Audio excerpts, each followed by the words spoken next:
SEAC meeting, which was on September 20th. I've got a few corrections to that, which I will give to Kate. Okay, I'll take them. Some minutes? Yeah, sure. Okay. They're pretty minor, but I'll, no content, just a few typos. So, did anybody else have any minutes corrections? You probably got the same typo I did, isn't it? Yeah, it's PM, so PM, it's Obey. they, Although it should be obey. prepared within, all that, so it's pretty easy. All right, so I will pass my corrections over to Kate. Motion to approve the minutes? So moved. Okay, Jeff, second. Jim, all in favor? Okay. Minutes are done. Okay, next are some comments from our first selectman, Monica Family. I really just have one brief comment, and that is that we have a handle on the weather. We're good to go for October 28th. It's going to be sunny and nice, and we have the bus tours going back out. So if you, I think Linda reached out to everybody, so if you've, Jeff, are you in town? No, I'm out of town that You're out of weekend. town. Yeah. Okay, is it? That's a bummer. But we're looking good, so if you did reach out to Linda, great. If you want to be on one of the buses and help out doing the tours, Tony, you're good, right? Okay. Let us know. Right now, we have pretty much the same group that signed up, re-signed, so we only lost a handful of people that couldn't Okay. make the new date. Okay, I don't think I heard from her because I couldn't do it last time. I think I'm good, so I'll just email her. Yes, please. And I couldn't do it last time, but I can this time, Yeah. so Okay, And I'm I'll the same. let Linda know. right. It's in the I'll let her morning. know too. Great. What It's time did the tour start? 8:30 to, the last one leaves at 4, and they're about an hour. And I did come up with a little script. It's, whatever building you're at, it's about the building, it's about, a little bit about the property, so. But I think that people really, it's going to be more what they see than what they hear. So don't worry about following the script. You're gonna do great. Okay? Those are my comments. Any questions for Monica? Okay. Next up, remarks from our town administrator, Kate Bush.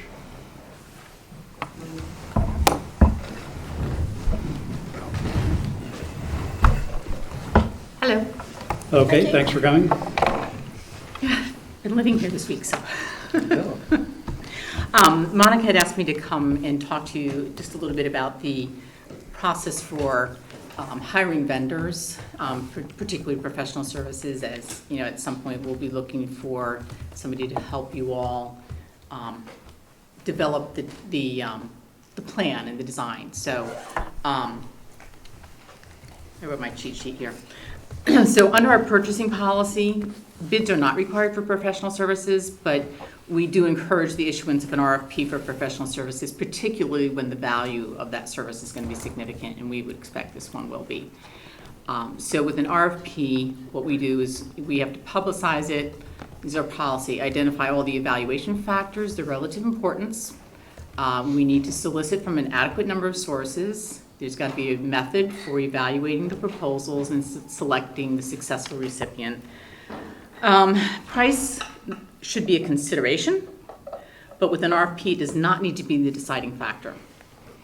And we would use these in things like for professional services. We use it for the audit, we use it for legal services, things like that. So what we would do to start with, to develop the RFP, staff would provide you with a draft and have the committee review it and make any comments, additions. Then we'll be distributing it. We advertise it in the newspaper, we post it on the web, we post it on the state bid portal to ensure the most responses as we can. I would say we're going to want to have it out there at least 4 weeks from the time it was posted to the time that we actually open the proposals. After the proposals are opened, you're going to want to have the committee review it. You may want to narrow the field of candidates down. If, as we expect, we would get a lot of candidates, we'd want to narrow it down to maybe 3 or 4. Think about if you followed the Oxbridge School Building Committee process at all, how they did it with the architects. They narrowed the original field down to, I think it was 3 or 4 that they interviewed and made the choice from that.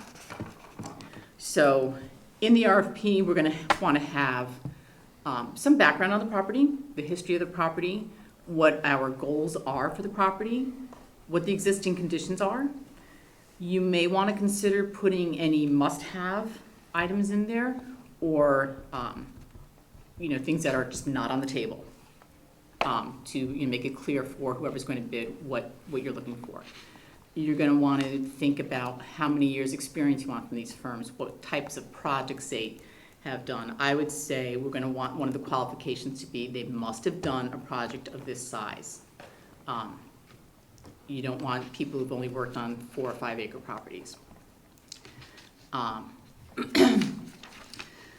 We'll be putting in the scope of the work, what the plan and design, what they have to put into the proposal, such as the phasing, their concepts, cost estimates. You're going to want to think about the data collection that you want them to do, meetings with you as the committee, meetings with staff, and then meetings with the public. I think it's going to be very important in this project that you have input from the public, and that can come in a variety of ways, to have physical meetings, to have surveys done, and you're going to want to think about all that. We'll include the timeline. I would suggest that they should have to visit the site as part of the thing. We'll want to include what deliverables we want to get from them.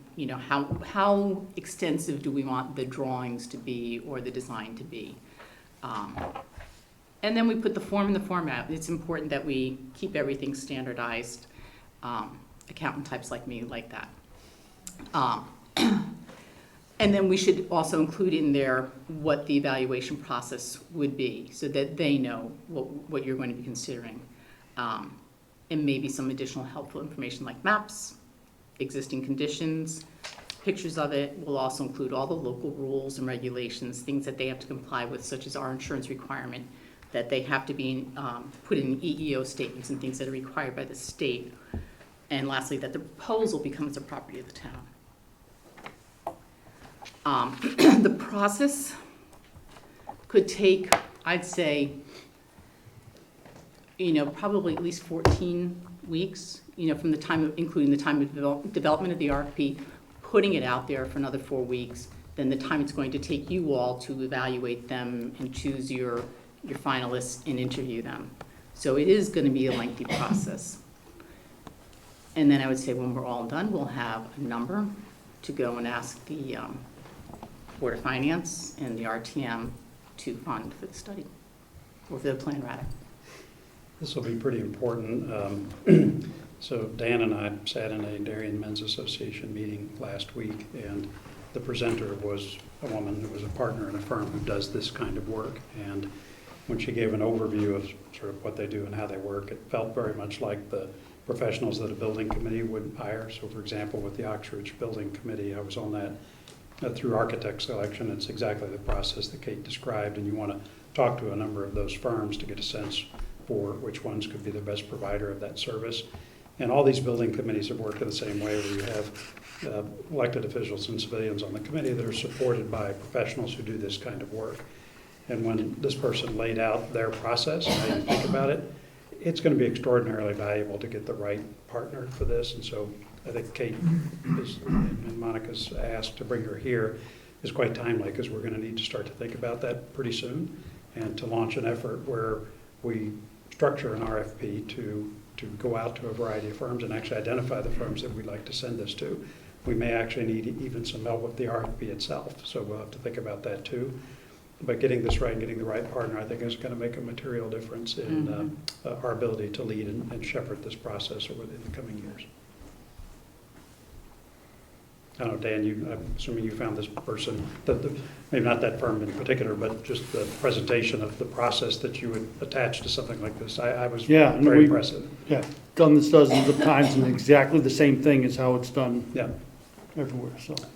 For those of you who have done this professionally and maybe work with these third parties like this, does this sound like the right process, or do you have any comments to add? Yeah, this is the process we went through when we did the Parks Master Plan update back in 2017 or so, 17, 18. Yeah.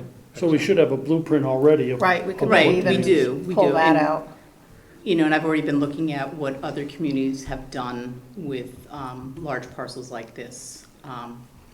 So we don't have to reinvent the wheel, but we're going to have to customize it. Yeah, absolutely. So, Go ahead, Jim. I say, does it make sense, to maybe recirculate a few of the things that have been done so far, what they, the work that was done when we were acquiring the island, talking about sort of some of the different visions, and maybe also, Lori, if we circulated that the Parks master master park plan. plan, I think that might give us all a good sort of refresher on what exists where in what parks, so we know what assets we have. Yeah, Monica's presentation around, 6-8 months ago, I think would be a material part of this, because it lays out at least the preliminary vision we all had with this. Yeah. And then for those of us that are involved in other organizations that have done master plan work like this, whether it be inside of Darien or outside, if any of us can obtain copies of the RFPs that were used to That's a very reach good out, idea. we could mix and match Yep. to help That'd make ours That'd be a the big best it help. can be. Yeah. Yeah, that'd be a big help. Other questions or suggestions? Is it envisioned that there is going to be, that the public engagement process is going to be handled by the firm, or is that going to be extra or precede the development of design concepts? No, I think the public engagement should be done by the firm. There'll be an unbiased third party and professionals at it. Yeah, when we updated the Parks Master Plan, the firm that we chose did a number of public engagement. We had a big event here at Town Hall, which was filled to capacity, and people voted on different visions. They reached out, met with a lot of not-for-profits in the area, other interesting, with the Board of Ed, the Y, a lot of the Darien Foundation organizations. They conducted a survey that went out to the community, so there were a whole number of ways that they went Yeah. out and collected information. They have expertise in doing that kind of thing that we wouldn't have. Right. So in describing, and you mentioned the plan in your opening remarks, this consultant would be involved with the process of getting the public input. Yes. Getting a Mhm. shared Yes. vision, Yeah. components. Yeah, that's a big part of the job. Right, so is we've just got the Parks really- Master Plan, this would be Yeah, how do they go about, Input to that process. input to that, yes. for this Yeah. particular In parcel. fact, Okay. a great point that she made in this presentation was exactly that kind of visioning point. We've already done some of that. Yep. But to have somebody who's done this 50, 100 times, right, to get to an answer that everybody can say, okay, we can anchor decisions we're going to make against that vision, and it's been very thoughtful and complete, I think it'll be very valuable. I do too. One of the biggest groups of questions I get revolve around this process governance Right. aspect. Yeah, and they'll help us sort through that to make sure that that's both complete and inclusive. Other questions for Kate? Okay, thank you. Thank you, Kate. All right, next up is Mr. Ed Gentile, Director of Public Works.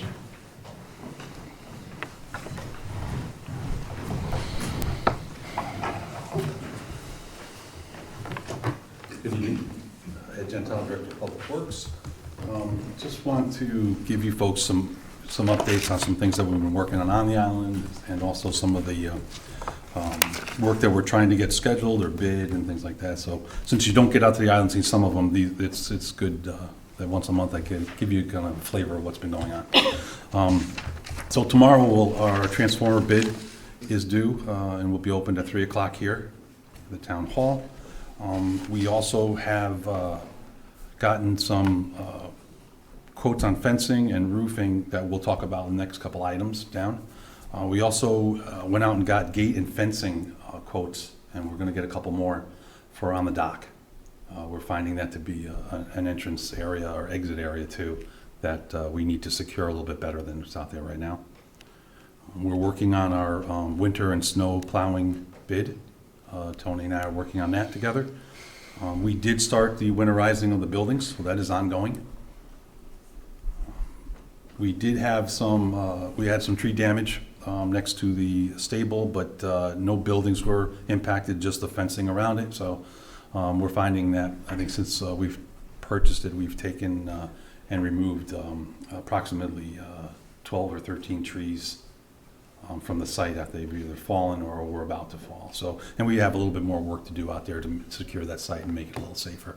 And we plan on continuing to do that as we can. We do work around the schedule for the stables. The equipment that we use to take down these trees is quite loud, and we want to respect the tenants there while they're there. We have, looking at the security cameras, we've had no security issues to report to you at this time. It's gotten better since the weather has gotten a little colder. So the visits out there have been few and far between. We did get a report from one of our tenants that washer and their refrigerator that we're responsible for had been, one's leaking, the other one is ready to come apart. You could hear it. The mechanisms are shot, so we're replacing those. So these are things that we do on a regular basis that you folks may not know about. And finally, we are continuing or moving ahead with the access driveway design as we speak right now. And that's all I have. Questions for Ed, comments? Jim, Ed, for some of the projects, like, for example, the fencing and some of the things, do you have, I know last time you went through a number of sort of estimates and general ballparks, but do you sort of have a spreadsheet that you're building in terms of, that you can maybe share that talks about different items, different maintenance items in terms of a near-term, medium-term, long-term? As far as the capital work goes, yeah, I build that as I go because we're starting to address things and starting to get quotes. That's something that Tony works on a regular basis. And you'll see that when we take on the next two items, that we went out and we got quotes. And we're able to obtain some good vendors at some reasonable pricing to do some of this work. Just kind of to Jim's point, I think it would be valuable to maybe start to have a report to this committee in terms of what money you are spending. Right? So you mentioned having to winterize some of these buildings. There's been some repair work going on, and maybe prospectively, for example, the fence that was damaged by those trees. We're about to approve two more expenditures around pool fencing and roof repairs. And so I think for the next meeting, we ought to review a summary of just sort of what's being spent and what's on the dock in terms of expenditures that you see need to be undertaken. Are we talking capital, regular maintenance, operating? Would you like to see the whole? Any dollars expended, right, whether for capital. You have separate cost codes for all those different categories you just listed? Yes, we do. And are you keeping Great Island separate from the rest of the work around town? Yes, we are. And I'd be curious, as far as the repairs, the ones that are sort of in the bucket of required as part of being a landlord to those various residences versus others that are not tied to that. I don't know if that is material or not. Well, it's a good point, because if we have granularity on some of those expenses, for example, the maintenance costs associated with properties that we're renting, knowing what that number is would potentially impact our decision about those properties being rented. And if they continue to be rented, what rents do we charge and kind of all that stuff. I'm pretty sure you track that, but just be mindful of the granularity on those kinds of expenses so that we can look at them separately. Where I was coming from on that as well, John, is I kind of view those personally as somewhat discretionary. You have to provide quiet enjoyment right, to those we talked tenants. about that last time. Yep. Some stuff you absolutely have to do. The Yep. other things are expenditures that we might want to wait until we decide what to do with them.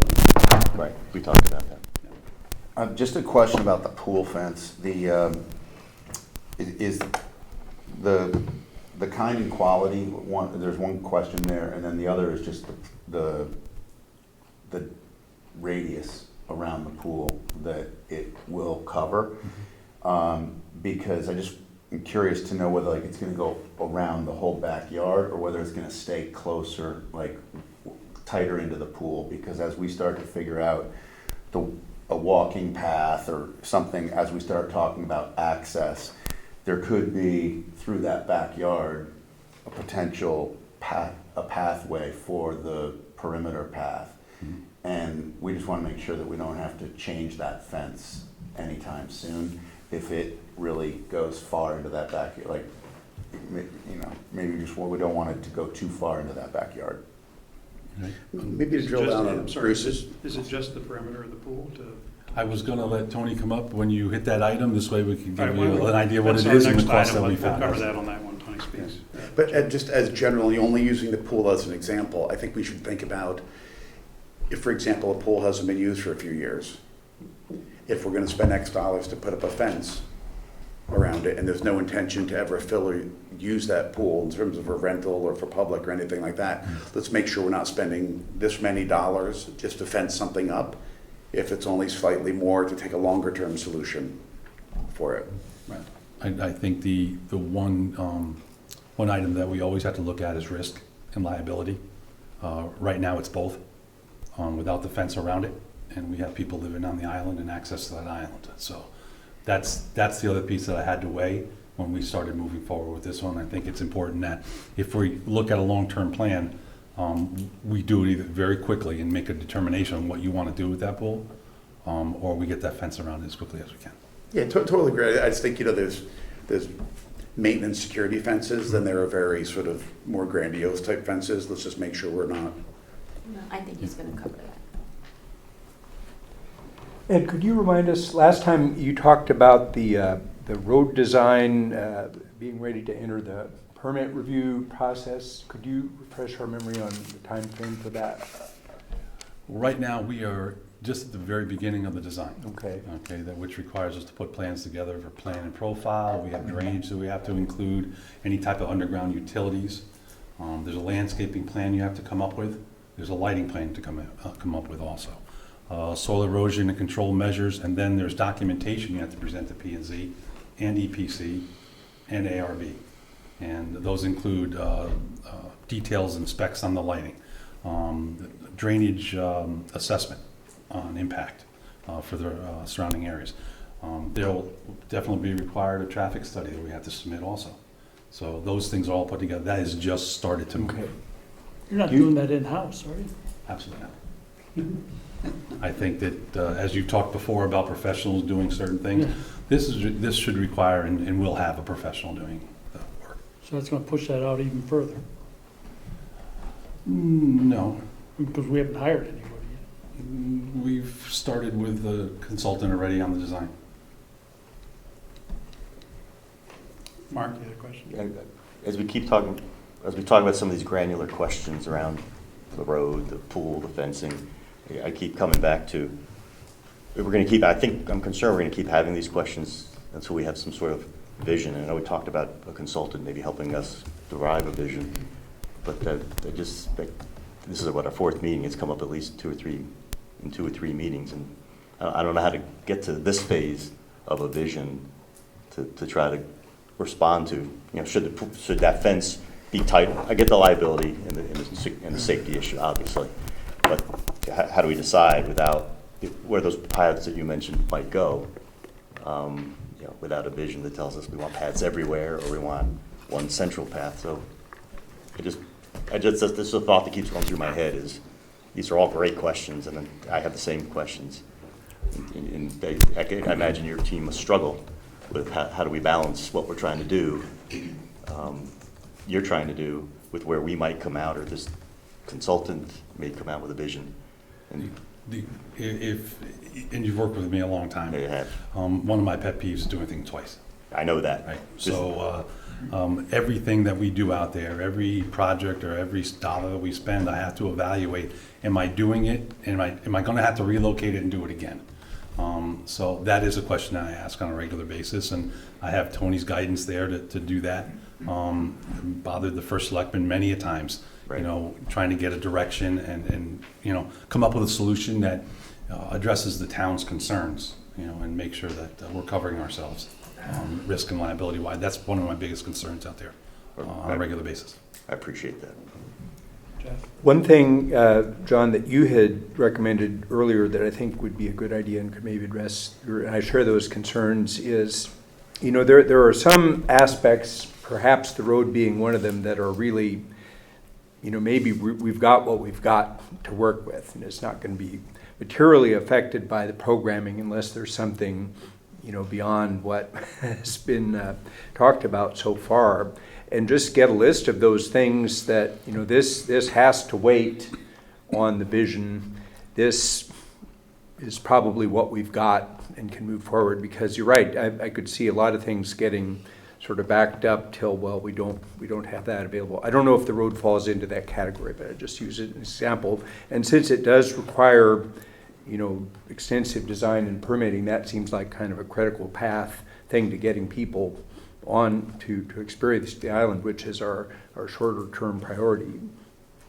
Yeah, I agree completely, and I think having a spreadsheet that has the costs we've incurred to date, as well as sort of what's next, in your opinion, so that each one of those, we can take a look at them, especially if it's the prospective costs. So for example, something like a pool fence, right, where you say, okay, we need to spend $2,000, $3,000, $5,000 to do X. At least we have a chance to look at that and ask questions, what is that, and test it against the concept you're articulating, which is it okay to spend this small amount of money to do that because it's immaterial in terms of the vision, or if it's a bigger number or a more complex project that might suggest we do the vision process first. So that's well said. John, what might be helpful is if we maybe put together a document to think about work streams, and the first one is if they're like access, safety, and security issues. Those are things that we may not need sort of a visionary consultant to talk about. And then there are other things like what are we going to do when we get on the island, parking, other things like that, where we may want to bring them in. And then I think as we begin to divide those out, list the projects individually, think about costs and so forth, I think it'll naturally separate those. What just dawned on me really with this conversation is, I know we were talking about widening the road and then to allow initial access, but then as we talk about doing things once, that is the road that leads to everything of the future. So if we only want to do that road once, then yes, new electric, new sewer, and new water lines need to go onto that road for anything that we want to do in the future. And so, if we're only going to do it once, and then the question is, I guess you have to go like this and say, if we're only widening it by 8 feet and repaving it, and then we don't see for it to be 2, 3, 4, 5 years down the line till we actually need to redo all that, because that's when, after the RFP and all that stuff comes to life, then maybe we have time and maybe it makes sense to trench that later. But if we truly only want to do it once, then I think we do have some significant things to put under that road. I agree. Well, we have significant under there already. Okay. Yeah, so we have the sewer running to the Okay. circle, so. Oh, good. That's great. I didn't know that. Yeah. Okay. And he's putting conduits underneath for electric, but there is already one, isn't there? The electric feed will be for the lights. The main electric for the island comes from the other direction and is up to code, and is up right now up to code. From Long Neck Point down by the barn? That Comes road? from Great Island Road, where Yeah. the turnaround, that's where it is right now. And does sewer, water, and electric come that way, or? Sewer, water, and electric, yes. Water comes from the grassed causeway from, I think the old road was called Coons Point Road. I can't recall what the new road name is. Ziggy's. Ziggy's. Other questions for Ed? Okay, Ed, thank you. I guess you're up also for the next two items, which are approval. So first one is to discuss approving the pool fencing. I'm going to ask Tony Campanella to come up and speak to you. He's the facility supervisor for the town. He helped us put these prices together and did that. So instead of hearing me speak all night, I'm going to have Tony. Hello, everyone. So for the pool fence, which requires a fence for all the safety reasons we know about, the first thing we did is I grabbed Mike Vitti and we went down there to make sure we met all the rules of what a pool fence should do. And then we got 3 prices, and our lowest price being $7,800. Each company did give us 2 prices, one for, let's say, a slightly nicer fence and one for the least expensive fence that would do all the things required you need from a pool fence. And that's what that $7,800 is the low price for. So that's the pool fence. For the, Hey, Tony? yes, Is there no pool fence now? There's no. correct, there's no pool Nope. fence right now. that's To answer your question, it's very tight around the pool. The idea is just to get this thing safe with the minimal amount of disruption and expense. Right, I was gonna ask you to give And there are tenants in that building right now. Yes. Yeah. And just to clarify, the pool is non-operational? It's not this was the first year it wasn't operational. When the pool company went to go start up, there was all kinds of problems with the equipment. We got prices for replacing the equipment, and we said, well, let's hold off on this until we know what the future plan is for the pool. Does it have water in it? Yes, and a cover on. Yeah. What kind of fence, Tony? It's a chain link fence, black chain link, with a self-closing gate that will have a mag lock. So those are kind of the requirements. 4 foot high. There's some hills in that backyard and rock, and that's another reason why that has to be tight. Is if you have a hill next to your fence, now your fence has to be higher because people could climb over it. So. So does it just go outside of the pool decking? Yes. Yeah. Okay. And what's the proposal price for the one just above chain link? It was about 25-30%. I don't have the numbers here, but it was a good, I think a good 30% more. Just because if we I don't think we've made any decisions, and I don't think it's even our decision necessarily as the GIAC, right, as to how long the town decides to rent those properties. But I think we do need to consider this as far as we want that property, if we are going to rent it, to be as desirable as it can be. It doesn't have to be the best fence ever, but I think if we're going to have an operational pool and try to get revenue from that property, we probably, over a couple $1,000s, don't want it to be chain link. It would be my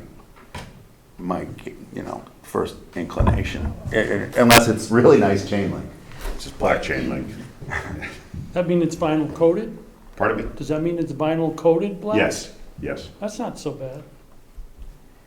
I'd be surprised I don't know, but a $2,000 upgrade probably is not a much nicer fence. I don't know what you get. It's kind of the black aluminum that a Yeah. lot of people have with the two rails on the top and one on the bottom. Nothing too fancy, no curly cues. I'd argue that's a significant improvement. Taste and preferences, right? Tony, if you had to grade the condition of the pool in terms of, kind of low, medium, or high, in terms of the condition it's in and the equipment overall, where would you put it? The equipment would be low. The equipment is really, really old. I've had a pool for a long time myself, so I kind of know pool equipment, and it would have to be replaced. There's a sand filter, and the pump are just really old. The pool itself, I would say, medium at best, but medium. So I think if you replace the equipment, you could operate the pool. But nobody's looked at whether there's small cracks or anything in the, Nothing of any. I didn't look in any detail. Yeah, I would imagine it the wasn't water drained. dirty, yeah. Yeah, it wasn't drained when I was there. Is the cover in good shape? No, Because they cover's deteriorate in. as well. Covers in medium to portion. And I know from personal experience that deer can walk across them and punch some pretty good holes in them. Yeah. And or fall through. The cover has some holes. I think it would still be considered acceptable, but another couple of holes and it won't, so. If the pool is such a disaster, right, did you consider just filling it in? And what would that cost? I have not looked into that at all, and that's kind of the reason why we said, well, let's go with the chain link instead of anything else. But I have not looked into that at all. I think that's a long-term decision. I think this is a good short-term decision for a property that we do not want to be exposed on. Liability, yeah. If there's a pool and there's water in it and there's a tenant, we just don't have a choice.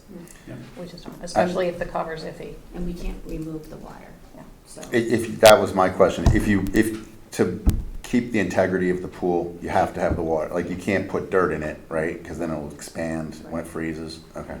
you can't empty it because of Right. the water table. So. Tony, not to belabor this, but the cover is not an automatic.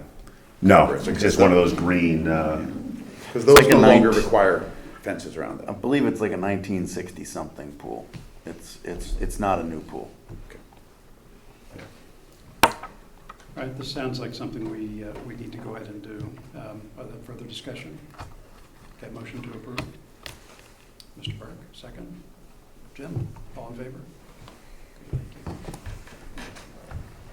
Okay, next is roof repairs. Tony? Okay, the roof repairs at the Stables building. So there are some missing slate tiles and some copper flashing that is kind of hanging off. We had 3 companies come over and take a look, and we received 2 prices, one for $89.50 and then one for $37.50. And we just double checked with the company that had the low priced. We checked with some references on slate work, roof that they had done, and got some good reports back, some very good reports back. So we feel comfortable moving ahead with that roof repair with that company, J.P. Carroll Roofing. I think they were out of somewhere up on Route 7. I forget if it was Wilton or Danbury. I think Danbury. So. And these are just missing slates and some. Well, there's one where. Is this recent or been there a while? I'm not sure how long they've been there. So there's one bigger section where the copper flashing came off, and I think that caused, maybe 6 or 7 slates where you can see the sheathing underneath. I really want to get that done before there's snow on that roof. So there's no active leaks now, but I would imagine if we get snow on that roof, something's going to happen. And then we identified just a few other, maybe 5 or 6 throughout the roof. Missing tiles, no big deal. But we put that in the pricing. But that's the only fix that's needed. There's no other damage that's associated Correct. with those tiles. Correct. Yeah. Hey, Tony, did we look into who's done repairs there before? No. Oh, you know what? I think they had someone in house maybe, years ago. Okay. But I'm not sure about that actually. So. What about the garage? I know the southwest corner of the garage. It's interesting because the first guy first company that came over, he was saying, well, you got to do the whole thing. And then I said, well, just give me something, a budget number, just so I know, like what it might be. And I think we reported that before. The next 2 people that came, their opinion was you don't have to do the whole thing. You got to obviously do a bunch of work in the back, and the rest is more of a repair job. So I think it's yet to be seen until you really put the thing out to bid and say, give me a price, and it's going to be guaranteed work. But that was their general feeling, and that's they're just eyeballing it. But so maybe there's an opportunity that we don't have to start from scratch there. Did this group, the Loeb here, did they take a look and say we don't need to redo the whole roof? Yeah, yes. The last 2 people had that similar opinion. But they did give you a ballpark figure? No. Well, as I remember, the stable roof needs to be fixed because there's horses, people, and kind of finished product in there. The garage one effectively just has a stone floor, right? Yes. Yeah, there's really no damage being done. Yeah, there's no urgency to fixing it. Yeah. So that's kind of a longer term decision. It's a very cool building, but let's see. Other questions on the roof repairs? Did you say the amount? Yeah, $3,750. Correct. For the lower bid. Okay, if no other questions or discussion, could I get a motion to approve $3,750 for? Is it 3,700 or 3,750? 3750. 33,000. No. 3,000. 3,750. Yeah, $3,750. Mark, second. Second. Dan, all in favor? Okay, yes, thank you. Okay. So next up is communication strategy. So Monica and I discussed this, and it's come about just because this is a topic of great interest to many people. And so trying to figure out a way to get information to the public in a digestible manner that provides them with the latest and answers high-level questions. Sometimes it's hard to sift through the written materials that are available or to listen to all the meetings in detail and have a clear perspective on exactly where everything stands. Particularly important is going to be communication going forward as things start to take off and we take on a lot more work. Then coming up with a way to keep the public informed is going to be pretty important. So we talked about maybe getting one or two folks on this committee to take communications as a charge of action, if you will, and just say, we're going to help you guys, help really the whole committee and help everyone. Think about better ways to get information about what's going on with Great Island in front of the public in both a clear and concise manner and in a regular manner, so that if you have questions on that, there's a central place that you can go to get quick perspectives on what we're finding to be commonly asked questions. We were at the Darien Men's Association the other day, and people were asking questions about access and condition of the island and what we paid and all that. And all that information is stuff we know, but the reality is the public just does not know that. And it's maybe just because they're not getting information in an easily digestible fashion. So that was what we had talked about. Did you want to add anything to that? Just that we did start on our website. We have a new website. Thank you, Kate. And if you go under, Kate, what is it? Advisory?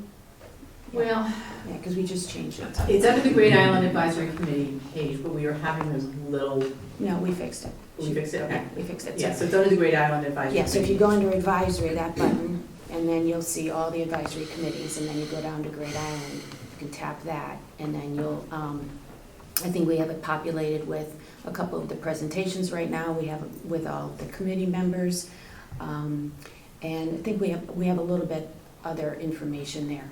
But I think what we're looking for is somebody or somebody's, maybe a couple of people, to help Linda populate that. So you wouldn't actually be inputting the information yourself. The town would continue to do that. But, collecting it and editing it, and then handing it to Linda. And then also, I think a regular piece in the newsletter would be helpful. So populating that with something every 2 weeks would be good. So that's kind of what we're thinking. And I'd add to that, having a finger on the pulse of the community. So for example, what questions are people asking, right? And to get a sense for which ones seem to be high priority topics or topics where there's the most confusion or misinformation, and say, terrific, we'll make sure that that's addressed as part of this. So that's really what we need, and we don't have to assign somebody to that tonight, but we certainly would like to get that up and going. And so having just a point person to say, okay, I'll be the person who both collects that information, provides a liaison from this committee to Linda and the town, who's going to manage it sort of internally and getting content on the website, and even providing a section of the newsletter that Monica mentioned, where we could say, in this newsletter, here's the section on Great Island with the latest. Doesn't have to be long, very short, digestible, but something that we regularly include in that newsletter. Comments, questions? I got a Mark? I got a comment. A link in that newsletter would be tremendous. We can do all this work on the website. A link to it, that's probably assumed. And something like this often has a Q&A. To your point, a lot of questions are being asked, but many of those questions have been answered, but they're not in a forum or format where people have ready access to Under it. frequently asked questions, right? Yeah, the top 10, the top 20. The other thing is that if we can market, say, the town website section or the newsletter itself to say, look, if you've got questions, the absolute place you should be going to for answers about Great Island is those two spots. And if we get people in the habit of doing that, I think you'll find that a lot of questions start to go away simply because they can go there to get answers. So I think kind of a marketing campaign, if you will, around where you can get good communication on Great Island will be important as well. I'd be kind of interested in major projects where surely the population or the citizenry has had a lot of questions. If you've done something similar to this, or have you handled that or seen that handled in major projects you've worked on? Yeah, we did a big regional project where, we had all sorts of FAQs. You could get a list of all the ideas that people had submitted, project timeline, that sort of thing. And I agree with you totally. If everybody, maybe even a different URL, so you don't have to go through the town website structure to get there, is helpful, because that way, if any of us are out in public and, well, I don't know about this, that's where it is. And I think the other thing that's really important, in addition to just the fact questions, is that people can kind of see all the movement that's going on, and particularly, you know, how they can have a chance to meaningfully engage, and then how that engagement gets used. Especially important down the road when the consultant is brought on. And it can just be kind of fun, too. You know, when there are initial renderings coming out and whatnot, people have a chance to get excited about that. We don't get enough fun, so fun on the agenda sounds fantastic. Is that him volunteering? I'd be happy to volunteer if I wouldn't characterize I have a pulse on the community, but maybe if I was augmented with I somebody. was going to say, I see a line forming. Yeah. Put your picture in the 21,000 newspaper friends. 1 week and. Terrific. Well, thank you. Let's give that some collective thought, and we can talk offline and try to get a sense of this. But I agree with Monica, getting something out there quickly so that we start to build habits around going to that site and going to the URL in the newsletter for information and kind of helping that along. I think just having those links, particularly if there's a person to call or a person to email, if you've got a suggestion or a particular question that's not addressed here, you'll build that habit for people to go there for the latest. John, I think that communication strategy is going to become very important when things need to start going in front of the Board of Selectmen, Board of Finance, the RTM, and so forth. I think to facilitate those conversations, all the RTM subcommittee meetings, I'm sure when projects go through it. So I think having like an effective summary of what's going on, what's happening, will be very important. So people know where to bring their torches and pitchforks to the next Board of Finance meeting. So, terrific. Mark? It's actually more than that. Having this central database, if you will, of FAQs and information, when resolutions start coming forward, the resolution can hold, and the packet that comes with it on the RTM or the Board of Finance can be just so encompassing. But to go and see the history of how this package got to where it is, I think will be helpful.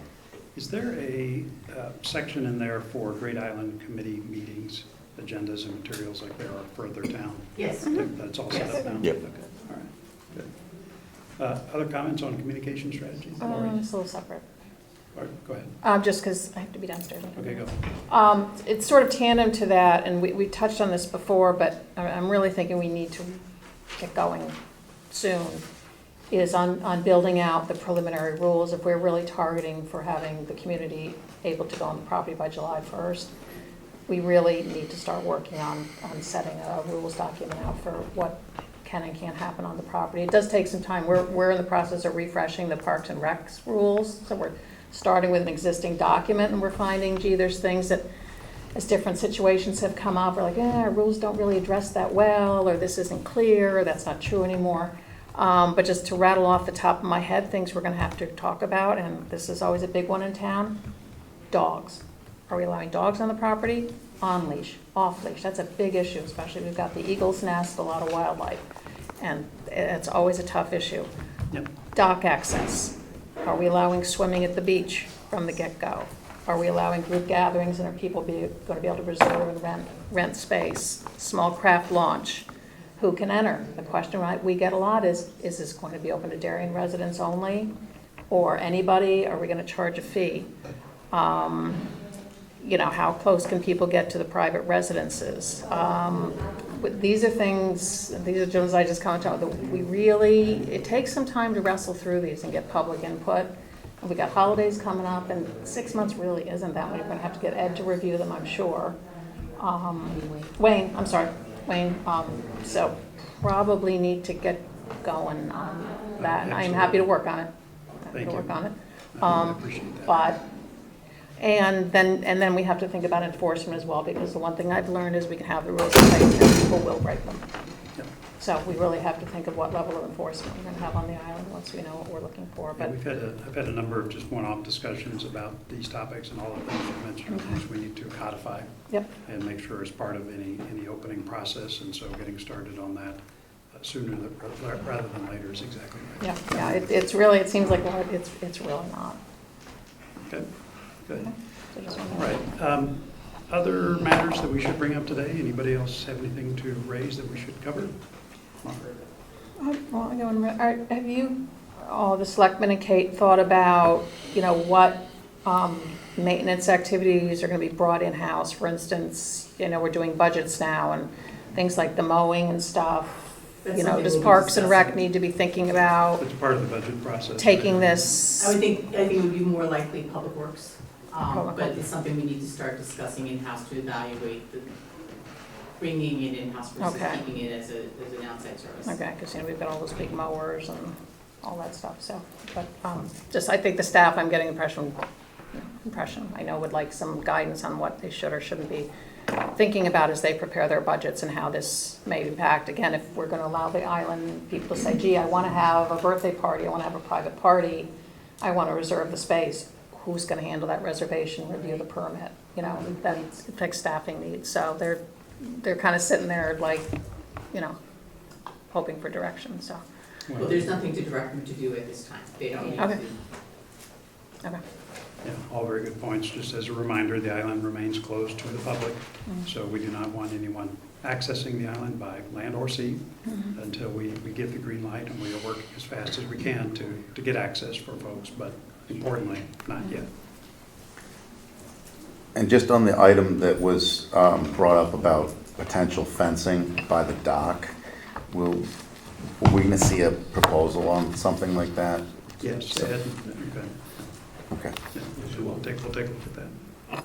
That's a particular area that we take particular care about. So it won't just be a fence we throw. All right. I think that's it. We will pick this up again at our next meeting. We're working on a meeting schedule for that, so we'll get a proposal out to everybody and to the public well in advance. And I think that's it, unless anybody else has anything else for the committee. There was a meeting schedule sent out for the rest of the year. Is What's that, the next one? Linda Third sent it out. Third It's Wednesday, the right? third Wednesday. It's third Wednesday. He wants to know. Okay. All right, we're going to work on that. All right. Mark it for the third Wednesday, but we'll work on that. In November and December, we're set. Okay, we'll work on that. Very good. Anything else for this evening? Okay, hearing nothing else, can I get a motion to adjourn? Okay, Lori, Mark, second, all in favor? All right.